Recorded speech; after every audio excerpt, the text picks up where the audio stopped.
Që dhe përse përket energjisë elektrike, zoti Bozdo, duke qenë se Shqipëria është një vend i bekuar qoftë me diell, ku janë rreth 300 ditë në vit me diell, është me burime ujore, burime natyrore, por sigurisht edhe energjinë elektrike kemi relativisht të shtrenjtë krahasuar edhe me rajonin.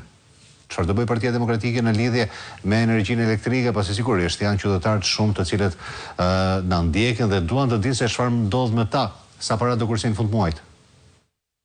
Atëherë, ne do të ulim në mënyrë drastike çmimin e energjisë elektrike. E ka ulur dhe kryeministri. Jo, nuk e ka ulur kryeministri, kjo është tallje e madhe. Ajo çfarë ka bërë kryeministri është ka ulur çmimin e energjisë elektrike vetëm me 1 lek, pasi ja kishte ngritur në mënyrë drastike prej 15 vjetësh.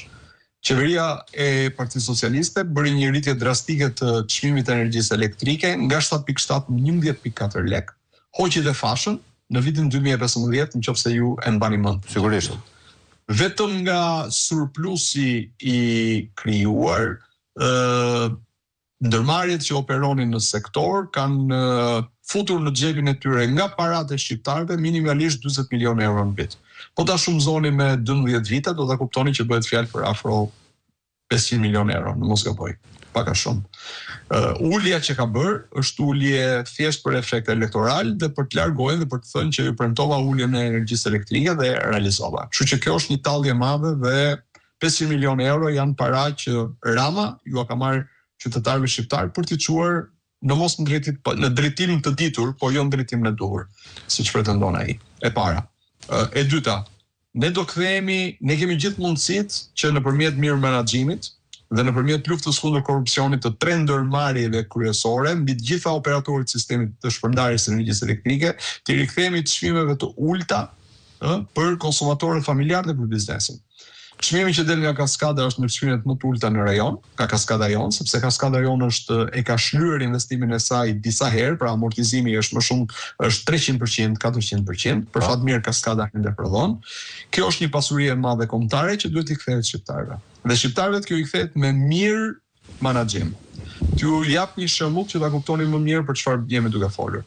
Në çmimin e energjisë elektrike që ne i paguajmë operatorët e sistemit shpërndarjes, ai çmim që është sot, 50% e këtij çmimi shkon për të mbajtur në këmbë OSHE-n. Pra gjysma e parave shkon për OSHE-n. Tani t'ju jap një shifër tjetër që numri i punojësve të OSHE-s nga viti 2013, kur Partia Demokratike iku nga pushteti, është më shumë se 2 fishuar, ndoshta është 3 fishuar gjatë këtyre viteve. Në një kohë që performanca është, do të thoja unë, goxha më problematike.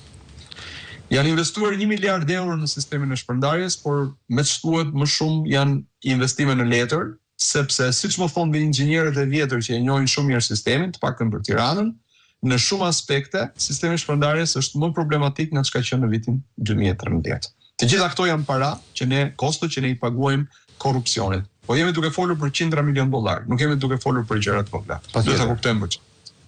Atëherë ne do ulim në mënyrë drastike çmimin për konsumatorët familjar në 7 lek. Do të ulim çmimin për biznesin në mënyrë drastike për 6 lek, sepse ne duhet ta kthejmë në atë skemë të përdorur dhe bota.